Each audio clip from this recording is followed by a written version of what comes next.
I think the narrative that connects AI to job loss, for many of the CEOs that are doing it, it is just too lazy. It's just too lazy.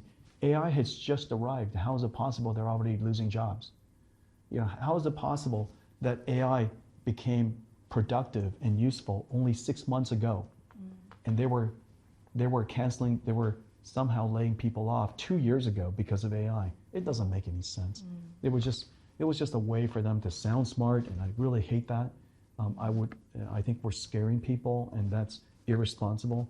I think we should tell a balanced story, a balanced narrative about the potential of this technology, the importance of advancing it safely, security, guardrailed with necessary social, political, government, industrial policies to ensure that it advances safely. On the other hand, tell a story that's optimistic so that people want to be part of it.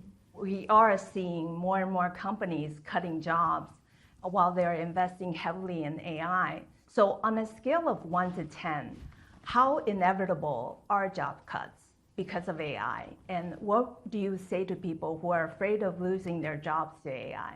I would say to the people who are worried about losing their jobs to AI, to learn AI. You're not going to lose your jobs to AI.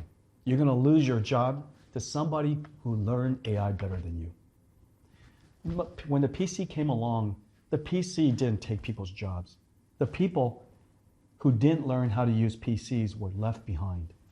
When the computers came along, the computer industry, I had the benefit of being swept along with this incredible growth of this industry. I could have, of course, rejected it and went to another field where the computers was not involved, and I could have been left behind. And so my recommendation is don't allow yourself to be left behind by AI. Now let's talk about what's going on. It's more likely that the companies with ambition will be more productive, they will do things faster, their company would increase in velocity. As a result, they become larger, more profitable. When they become larger and more profitable, they'll end up hiring more people. And of course they'll use more AI, but they'll also hire more people. Nvidia today has AI all over our company. We're hiring more people, we're moving faster, we're more and more ambitious. The type of things that we used to think was going to take 10 years, I now think is going to take 1 or 2 years. And so your ambition has to be elevated by the technology of the time. If you don't engage the technology of your time, you'll just simply be left behind. And so my recommendation is to engage it. Now, the future, when people think about job loss and AI, what they see is that there's only so much work in the world to do. There's only so many stories to write, only so much code to write, only so many products to design, only so many things to enjoy. And that is completely, obviously false. Our ambition, if great, then automation and AI, which is the ultimate version of automation, would elevate your company, would elevate GDP.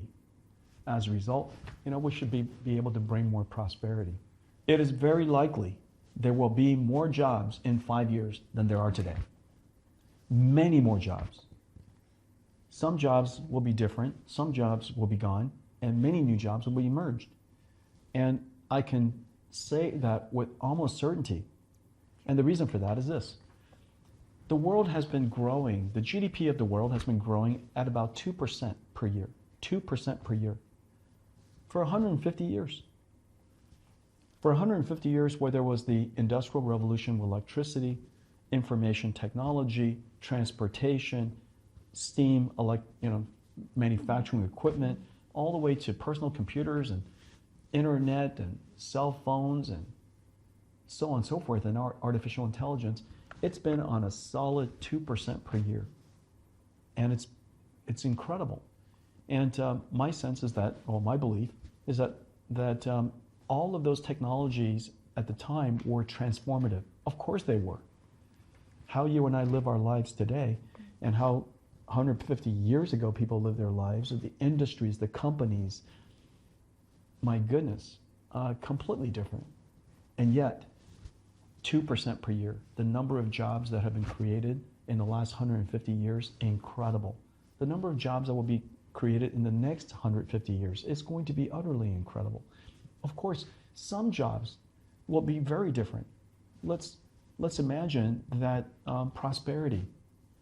AI has the opportunity to close the technology divide like no technology ever has. For example, you are a better user of computers today as a news reporter than at any time in history, because you can program the computer to do whatever. If you want your own website, if you want your own broadcast, you can. Just ask the AI to help you create it.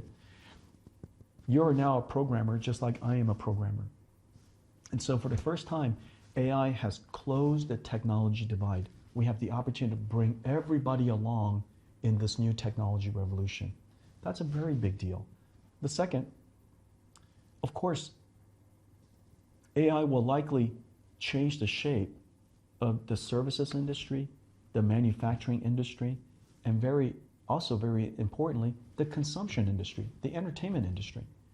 It is more likely that people are going to consume more because we're more prosperous. And because we're going to consume more, it is very likely that the leisure industry and the creation of content will enjoy more because we'll have more time to enjoy the content that you create.